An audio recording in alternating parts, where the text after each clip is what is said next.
Salut tout le monde, j'espère que vous allez bien. Dans cette vidéo, je vais vous parler de plusieurs valeurs qui m'ont été demandées à analyser. Au cours de ces analyses, je vous donnerai quelques éléments concernant différents indicateurs techniques que j'ai pour habitude d'utiliser et que peut-être certains d'entre vous utilisent. Ça permettra de mieux comprendre certaines notions, du moins de manière très simple, hein. Je vous rappelle, je suis pas un trader pro, je suis pas un professionnel de la finance. Je vous expliquerai les choses telles que je les ai compris et comment je les utilise. Mais avant de continuer, n'hésite pas à t'abonner, à liker, à partager. Bien sûr, n'hésite pas à commenter au-dessous de la vidéo pour me dire ce que tu en as pensé. Là, ce que vous voyez en fond, bah, c'est mon portefeuille PEA comparé aux différents indices boursiers. Donc voilà, mon PEA il fluctue hein, entre 20 et 19%, bah, parce que justement en ce moment je fais du trading sur Excel, je vous disais. Donc bah des fois il y a des hauts, il y a des bas.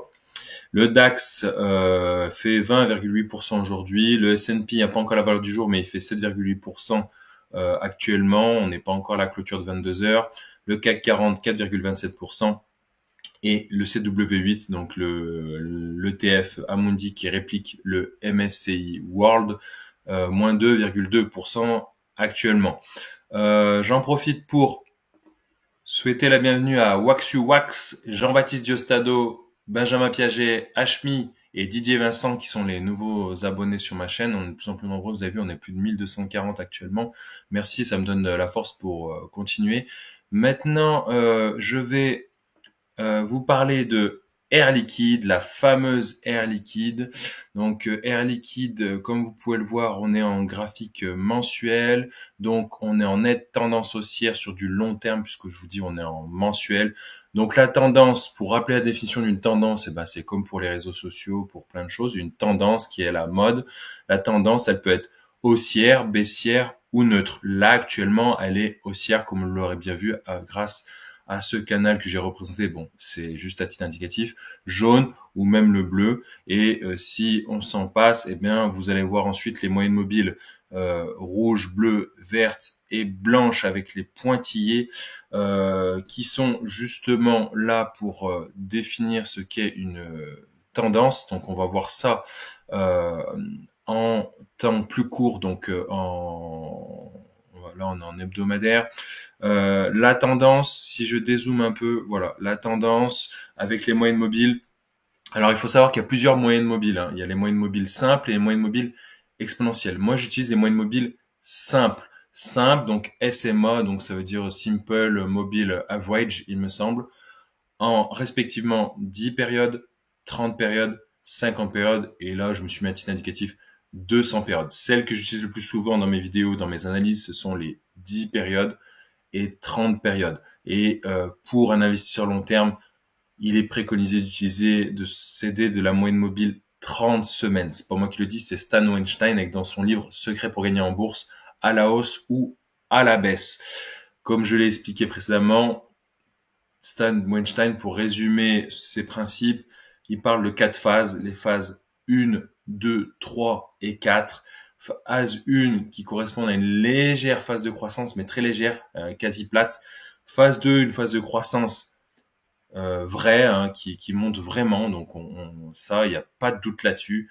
Phase 3, c'est une phase de plateau après la phase 2 et plus ou moins baissière. Et phase 4, c'est une vraie phase baissière, une phase de décroissance. Donc là, pour Air Liquide, si on est en hebdomadaire, là, comme on représente ici, elle est clairement en phase 2 de très long terme, puisque ça monte du bas de l'écran vers le haut de l'autre de l'écran, donc de en bas à gauche, en haut à droite, pour faire très simple. Qu'en est-il actuellement? Donc là, vous aurez compris que pour l'investisseur long terme, Air Liquide, c'est plutôt une bonne valeur. Qu'en est-il en journalier? En journalier, on va s'y mettre dessus, donc ça charge un petit peu, excusez-moi. Voilà. En journalier, donc vous voyez là l'écran affiche de novembre 2024 à maintenant. Donc vous voyez qu'il y a des phases de baisse, des phases de hausse, des phases de baisse, des phases de hausse, des phases de baisse. Bon, celle-ci, tout le monde l'aura reconnue, c'est celle du fameux jour de la libération de Donald Trump en avril 2025. Si on raisonne comme Stan Weinstein à plus court terme, ça c'est une phase 4, ça c'est une phase 1, ça c'est une phase 2, ça c'est une phase 3, ça c'est une phase 4, ça c'est une phase 2, etc. Vous l'aurez bien compris. Pourquoi j'utilise la moyenne mobile 10 et la moyenne mobile 30 surtout? La moyenne mobile 30, je vous ai dit, elle était très importante justement pour détecter ces phases. C'est-à-dire que quand la moyenne mobile 30, elle est haussière et que la valeur franchit la moyenne mobile 30, notamment semaine, eh bien, c'est qu'on est plutôt en faveur d'une hausse sur du moyen long terme de l'ordre de quelques semaines à quelques mois. Et donc, quand on rentre sur un titre comme ça, on est plutôt serein pour les semaines et mois à venir. Donc, pour ceux qui ne font pas de trading, pour ceux qui ne savent pas du tout comment faire, qui ne veulent pas regarder les courbes toute la journée, toutes les minutes, toutes les heures, eh bien, c'est bien de se baser sur la moyenne mobile 30. Si vous achetez une valeur qui se trouve au-dessus de la moyenne mobile 30, en phase 2, comme on peut voir à cette période-là, eh bien, vous êtes tranquille pour un moment, d'accord? Même si la valeur, elle est élevée, en général, les probabilités de hausse, elles sont avec vous, ok? À l'inverse, si vous rentrez, par exemple, ici, eh bien, vous débutez ce qu'on appelle une phase 4 et il y a de fortes chances que ça baisse. Donc, vous êtes rentré au mauvais moment. Sauf si, bien sûr, vous voulez shorter, si vous êtes un short seller ou un vendeur à découvert, c'est-à-dire que vous pariez à la baisse. Mais ceci n'est pas possible si vous êtes détenteur d'un plan d'épargne d'action. Donc on va rester simple. La bourse est fait pour monter pour la plupart d'entre nous et la bourse pour la plupart d'entre nous c'est de l'investissement du long terme pour faire fructifier son épargne mieux que le livret A entre autres pour gagner entre guillemets contre l'inflation. Voilà pour la petite parenthèse moyenne mobile et tendance. Donc revenons à Air Liquide. Air Liquide en journalier. Eh bien, vous voyez qu'elle est sur une légère tendance baissière depuis mai 2025 si je puis dire. Donc qu'en est-il actuellement? On va céder de Pro Real Time. Voilà, il m'affiche un support résistance autour de 173 euros, 172,87 €. Et vous voyez, on tourne autour depuis un petit moment. À un moment, c'est vrai que j'ai eu un peu peur ce jour-là, là, le 1er août, où c'était descendu jusqu'à un plus bas de, parce que je suis actionnaire d'Air Liquide, un plus bas de 169,76. Et finalement, vous voyez que c'est remonté actuellement à 173,58 €. Donc, c'est plutôt rassurant. Vous voyez également qu'il y a la moyenne mobile 200 périodes qui est plutôt plate en ce moment, plutôt neutre, et vous voyez, elle fait plus ou moins office de support. On pourrait éventuellement s'en servir de support, c'est-à-dire que si ça passe en dessous, c'est mauvais signe, il faudrait revendre quitte à y retourner plus tard. Par exemple. Ensuite, j'en profite pour vous parler des autres indicateurs techniques que j'utilise. Donc, il y a les volumes. Donc là, vous voyez que les volumes sont relativement stables, sauf lors du jour de la libération où il y a eu une vente massive sur la plupart des actions que vous connaissez, tout comme moi. Et sinon, le reste, c'est plutôt stable sur Air Liquide. Si vous constatez une hausse des volumes pendant plusieurs jours, voire plusieurs semaines, c'est surtout c'est plus important, plus intéressant quand c'est en hebdomadaire. Par exemple, si ça avait été comme ceci et que là vous voyez du vert qui monte, et bien sûr la valeur qui tend à monter et à casser une résistance, eh bien c'est peut-être un signal d'achat. Voilà pour les volumes. Alors les volumes, comment on en tient compte? Eh bien, si on se base sur les principes de Samuel Einstein, pour qu'il y ait une forte hausse des volumes, il faudrait qu'il y ait au moins le double des volumes habituels. Donc là, si vous voyez qu'on a des volumes aux alentours de 600 000, il faudrait qu'on ait 1 200 000 ou 1 500 000. Voilà, vous voyez ici, il y a eu quand même 2 500 000 de volume, titres échangés. Volume, c'est les titres échangés en une séance. Donc là, c'est la séance journalière. Vous voyez que là, clairement, il y avait un signal de vente. C'était fort ce qui se passait ce jour-là, là, en lien avec le jour de la libération de Donald Trump. Ensuite, il y a l'OBV, Loan Balance Volume. Je saurais pas vous dire c'est quoi la définition exacte. En tout cas, quand elle bouge à la forte hausse ou à la forte baisse, c'est qu'il se passe quelque chose. Si on se remet en hebdomadaire, eh bien, voilà, des moments où il y avait des fortes hausses. Voilà, ici, on commence à dire tiens, en octobre 2022, ça commence à repartir à la hausse. Vous voyez, l'OBV tend à remonter et puis vous voyez de ce point-là jusque même ici, jusqu'à février 2025, il était plutôt en constante hausse. Donc c'est plutôt bon signe. Il y a d'autres valeurs où des fois l'OBV peut apparaître rouge et dès qu'il devient vert, ça peut être un signal d'achat. Ensuite, comme vous pouvez le voir, il y a le RSI, donc le Relative Strength Index, donc l'indice de force relative, qui se situe par définition entre 0 et 100. Donc 0 étant le 0 absolu, on peut pas descendre en dessous. Entre 0 et 30, c'est ce qu'on appelle une zone de survente. Entre 30 et 50, c'est plutôt encore une zone de vente. Entre 50 et 60, enfin plutôt entre 40 et 60, c'est plutôt du neutre. Et à partir de 60, on considère qu'on est plutôt en zone d'achat. Et donc de 60 à 70, ce serait de l'achat. Au-delà de 70, ça deviendrait du surachat. Ça ne veut pas dire que c'est de l'excès. Il y a peut-être un engouement pour ce titre. Et donc c'est intéressant d'observer le RSI quand il retourne à la hausse. Comme là, vous pouvez le voir, on est en hebdomadaire. Il était à la baisse et puis il a l'air de retourner à la hausse. Et là, qu'est-ce qu'on voit pour cette semaine n'est pas terminée, on est jeudi. Donc voilà, vous voyez, le RSI est à 47,74, donc il est encore plus ou moins neutre. Donc c'est pas encore ça. Mais quand il aura passé franchement les 60 en hebdomadaire, bah déjà, ça sera un signe en faveur d'un achat. Je continue avec la MACD. Donc la MACD, c'est un indicateur résultant de différentes moyennes mobiles. Il me semble que c'est les 12, 26, 9 là. On n'est pas là pour être très très très scientifique. On est surtout là pour aider au mieux à les comprendre de manière simple. Je vous rappelle qu'on est tous des investisseurs lambda. On ne sommes pas des traders. Moi non plus. Peut-être que plus tard, un jour, je maîtriserai tout ça comme ça, comme je maîtrise ma médecine. Euh... Donc la MACD, ce qu'il faut retenir, c'est que à un moment donné, elle peut être positive, à un moment donné, elle peut être négative, à un moment donné, elle peut être verte, à un moment donné, elle peut être rouge, à un moment donné, elle peut être au-dessus de sa ligne de signal et des fois, elle peut être en dessous de sa ligne de signal. Ça fait beaucoup d'infos, je le reconnais. Donc pour illustrer, je vous la montre ici. Donc vous voyez ceci là en bas de l'écran, les alternances de rouge et de vert, c'est la MACD. Vous n'avez pas à la régler, vous cliquez juste que vous voulez l'afficher et ça vous l'affiche comme ça tel quel. J'ai fait aucun réglage.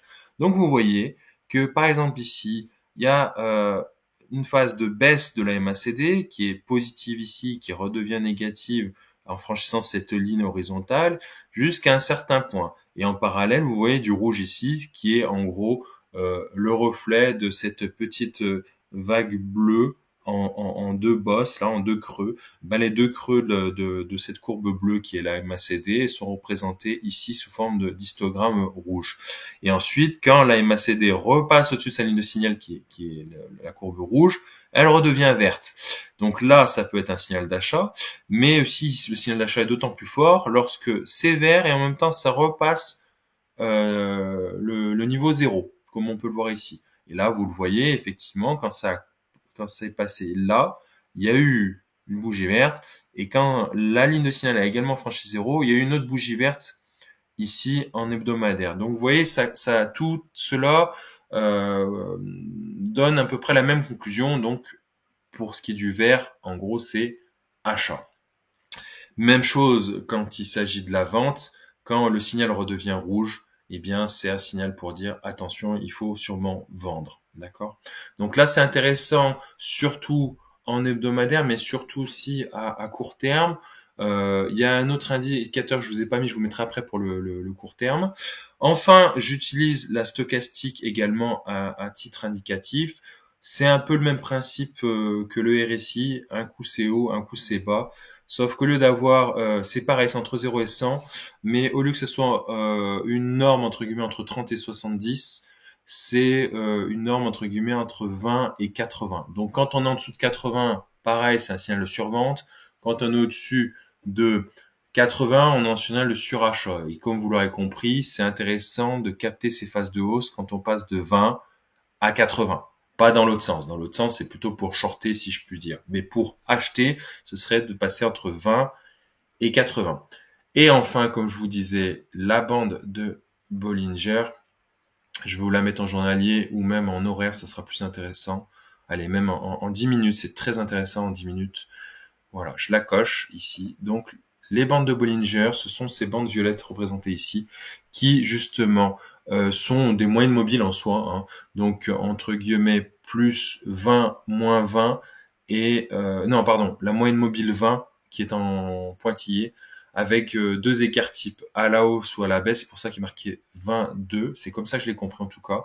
Et donc en général les valeurs oscillent dans ces bandes de Bollinger. Et quand elles sortent de ces bandes de Bollinger, c'est pas tout à fait normal. Ça casse les habitudes. Donc vous voyez, quand ici c'est sorti puissamment de la bande de Bollinger, bah attention, ça va retourner dans la bande de Bollinger. La preuve, hop, ça redescend. Et vous voyez, ça reste toujours dans la bande de Bollinger. Hop, là, ça ressort de l'autre côté, on va dire entre guillemets en survente. Hop, ça revient à la hausse. Donc voilà, donc ça aussi, ça peut être intéressant de capter ces mouvements-là. Il y en a qui parlent même de rétrécissement des bandes de Bollinger.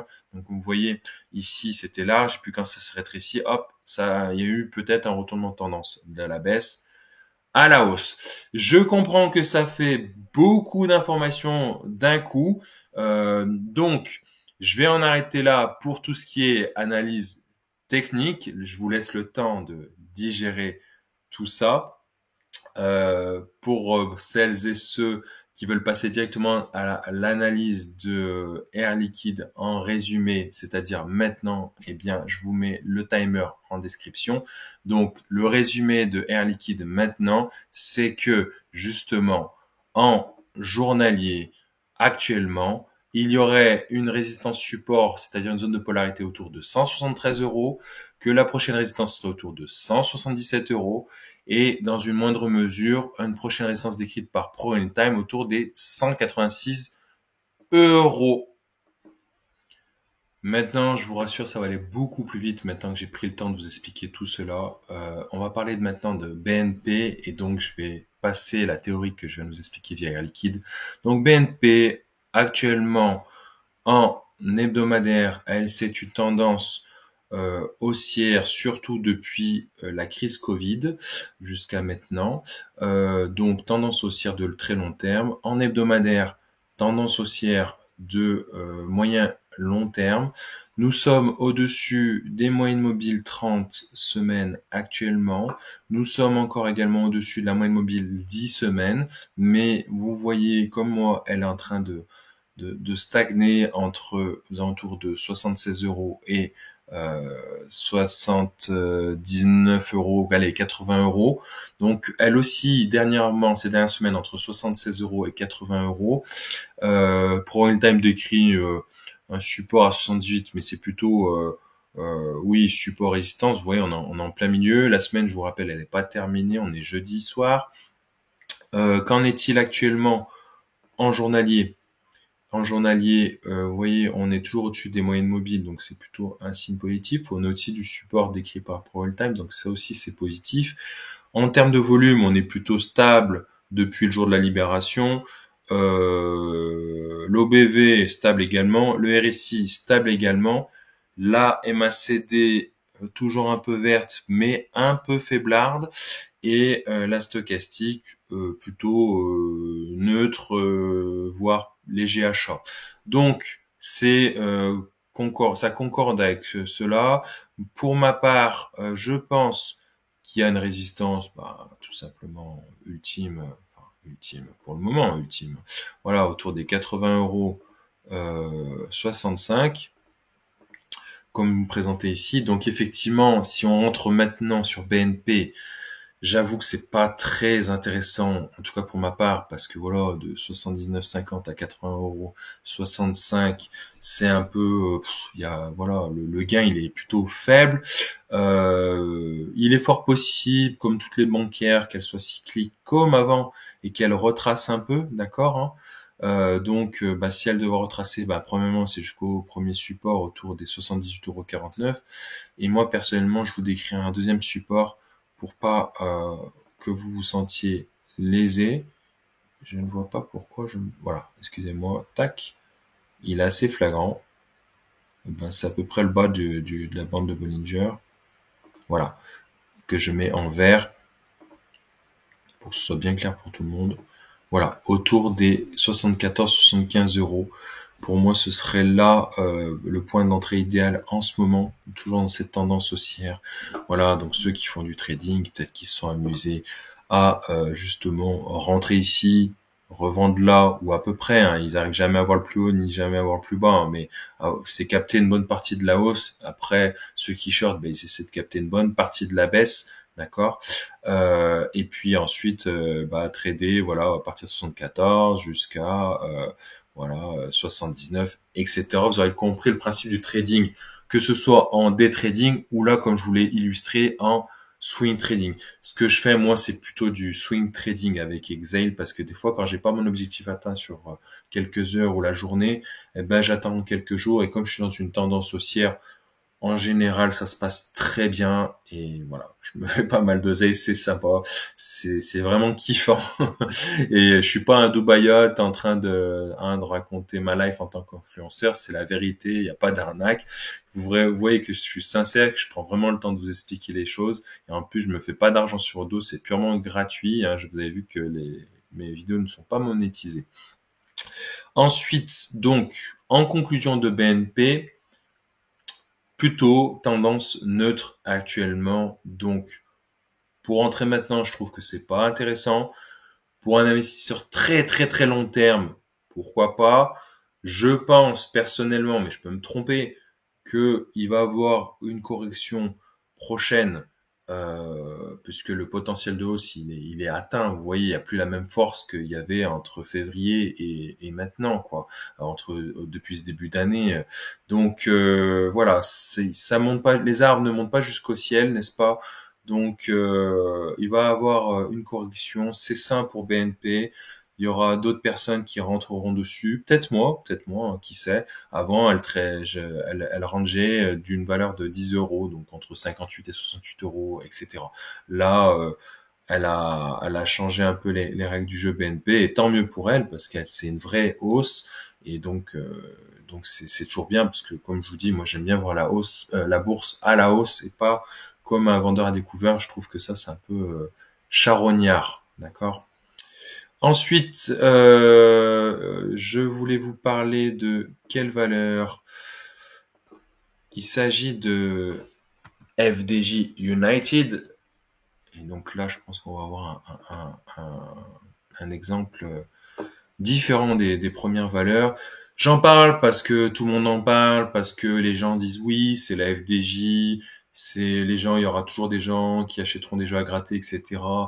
Elle peut pas faire faillite. Bien sûr qu'elle fera pas faillite FDJ, on est d'accord, ok.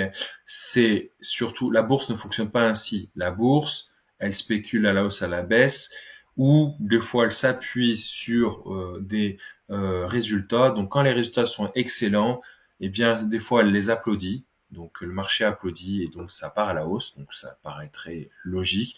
Et des fois, quand les résultats sont excellents, bah ça peut paraître insuffisant pour le marché et donc il y a une forte prise de bénéfices. C'est surtout ça en principe, c'est quand la valeur elle est très montée, elle est montée très haut, et ben des fois il peut y avoir une prise de bénéfices. Sur Exhale, un jour il y a eu moins 20% en une journée, je me rappelle un vendredi, pour moi c'était un vendredi noir. Je m'étais dit mais qu'est-ce que j'ai fait? Voilà, je me suis fait piéger par la bourse, ça t'apprendra à faire le malin, etc. Et heureusement que la plateforme de bourse Euronext, elle avait une sécurité pour protéger justement les investisseurs. Quand ça baissait d'un coup de 10%, ça bloque pendant 120 secondes avant de relancer euh, le marché, enfin la cotation. Donc, en ce qui concerne FDJ, oui, elle fait des bons chiffres d'affaires, mais ça a été perçu dernièrement comme mauvais par le marché. Donc le marché l'a saqué. Donc c'est comme on voit ici, vous voyez qu'il y a beaucoup de bougies rouges, hein, ça saute aux yeux. Donc voilà, donc là de mars 2025, déjà il y a une première sanction et ensuite début juillet il y a eu une deuxième sanction et puis début août, la fin juillet, il y a eu une troisième sanction sur FDJ. Donc FDJ, je vous rappelle, elle était introduite en bourse je crois, aux alentours des années 2019-2020, autour de 20 euros. Elle est montée jusqu'à un plus haut de 50 euros. Et puis là, actuellement, elle cote 28 euros 18 exactement. Donc, il y a un support ultime là qui est affiché par ProRealTime à 26,71 euros 71. Alors, clairement, je vous le dis, en tant qu'investisseur, en tant que personne neutre à cette valeur, parce qu'elle m'intéresse pas du tout, euh, je vais être le plus objectif possible. La tendance de FDJ United n'est pas à l'achat. Je répète, la tendance de FDJ United n'est pas à l'achat, voire elle est à la vente. Donc, n'achetez pas cette valeur. Vous risquez d'être déçu. C'est pas le bon moment. Je vous ai montré une autre vidéo avec plein de pépites, entre guillemets, avec des phases de hausse de Stan Weinstein, des vraies phases 2. C'est plutôt celle-là qu'il faut privilégier pour des investisseurs tels que nous, plus ou moins long terme, qui n'y connaissent pas grand-chose et qui ne savent pas shorter. FDJ est la proie des shorters, des vendeurs à découvert. Donc, n'y allez pas. Clairement, n'y allez pas. La tendance, elle est à la baisse. La tendance est à la baisse depuis novembre 2024. Elle ne s'est pas retournée depuis novembre 2024. Il y a des rebonds, mais ce sont plus ou moins des rebonds du chat mort, on appelle ça. Hein. Donc moi, j'imagine que le chat, quand il tombe au sol, malheureusement, c'est triste, et ben, il rebondit avant de mourir, tout simplement. Et parce que ouais, comme une balle qui rebondit, on va dire ça comme ça. C'est plus sympa. En plus, voilà, elle a ouvert en baisse avec un énorme gap baissier. Donc, en général, les gaps, ils tendent à être comblés, mais c'est pas pour tout de suite. Peut-être qu'il va être comblé sur un énième rebond, mais ça va repartir à la baisse, d'accord? Donc, pour retourner à la tendance sur FDJ, clairement, il faut qu'elle repasse les 35 euros. Retenez, une fois que FDJ aura éventuellement passé les 35 euros avec des forts volumes, avec une vraie tendance haussière qui s'est construite au fil du temps, peut-être qu'on pourra revenir sur FDJ, mais pas avant. Pas avant. Je répète, ne pas rentrer sur FDJ United. Les gens, ils sont surpris, mais en fait, il n'y a rien de surprenant. Tous les indicateurs, ils sont là, ils nous le disent que la tendance est à la vente sur FDJ. C'est aussi simple que ça. Et enfin, je terminerai sur mon PEA parce que beaucoup d'entre vous se posent la question de ce que j'ai comme valeur actuellement. Il y a eu beaucoup de changements et c'est vrai que j'ai pas pris le temps de vous le remontrer. Donc j'ai toujours du Air liquide. Je suis actuellement à plus 16,81% de PRU, de plus-value, pardon. Mon PRU est de 148,59 €. J'ai toujours mon ETF Amundi India, donc PINR, avec un PRU de 22,94 € exactement, et je suis actuellement à plus 7,33%. C'est vrai qu'il prend cher en ce moment, j'étais monté jusqu'à un plus haut de plus 30% lors de mes débuts en bourse, et là effectivement avec ce qui se passe avec Donald Trump, pour ceux qui savent pas encore, menace l'Inde de tarifs douaniers de plus de 25%, voire jusqu'à 50%, pour inciter l'Inde à arrêter d'acheter du pétrole aux Russes, hein, un pétrole russe qui a été bradé suite euh, aux sanctions économiques par l'Europe et les États-Unis. Et donc du coup, les Russes, pour s'en sortir, ils ont bradé un peu leur pétrole aux autres pays tels que l'Inde, et les États-Unis sont contre ça. Et là maintenant, ils ont dit voilà, si vous arrêtez pas d'acheter du pétrole russe, eh ben on vous mettra des tarifs douaniers de 25 à 50%. Donc voilà, je subis, j'en ai pas beaucoup en portefeuille.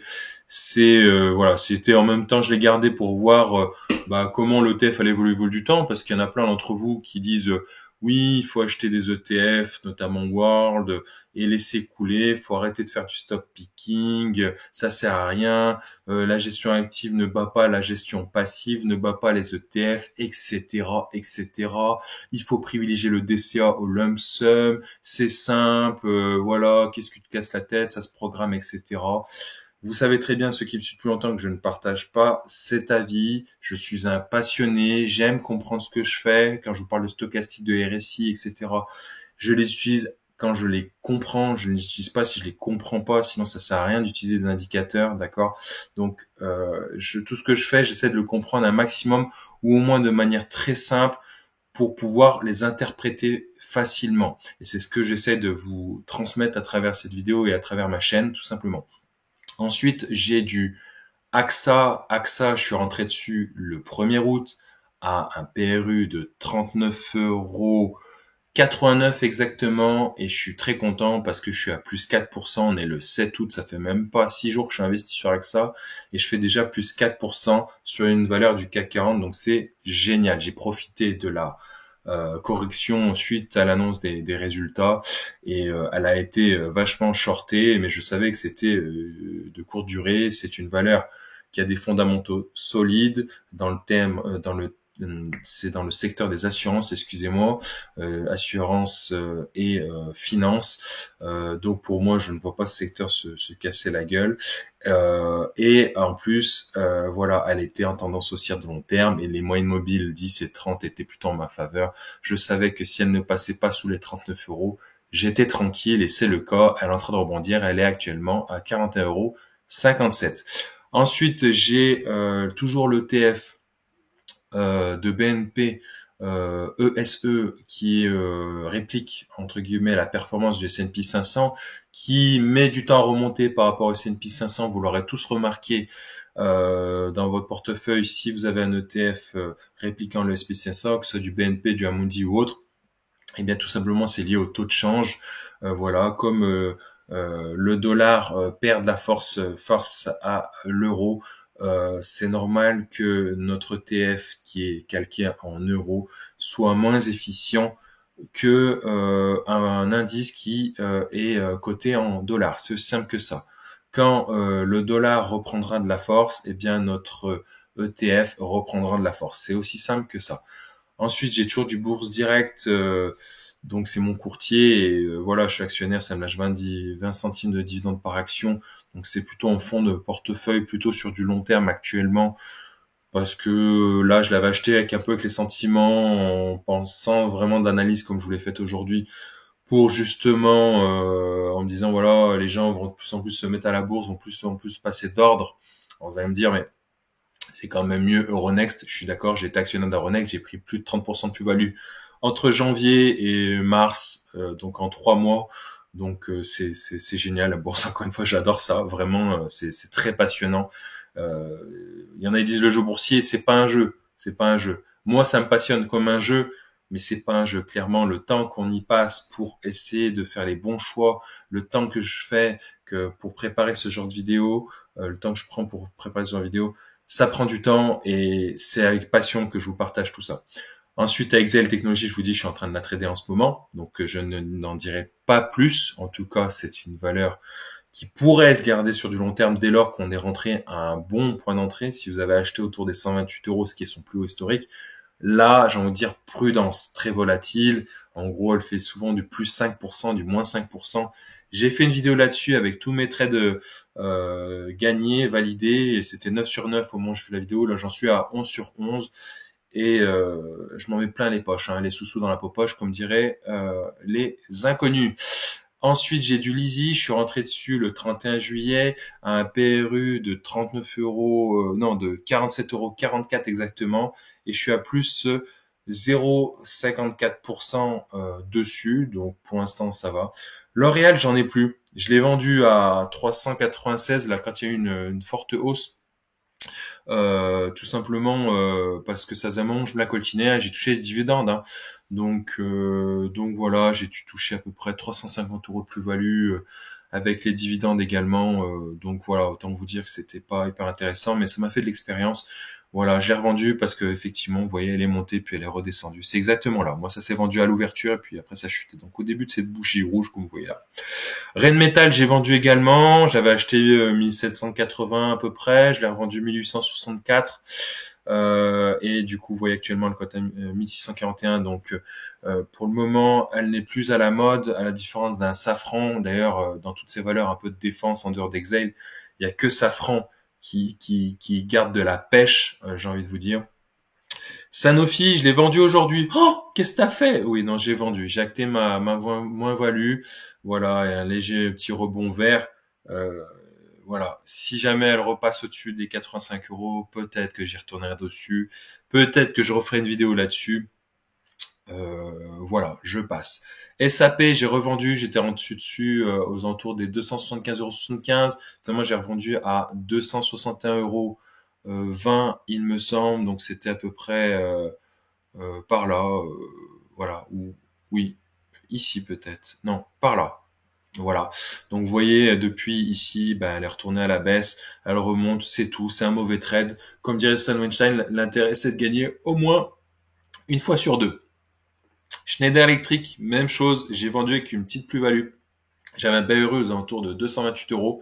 Je l'ai vendue à 234 euros. Le jour où elle est montée jusqu'à 240 euros. Puis vous voyez, elle est retournée là actuellement à 220 euros.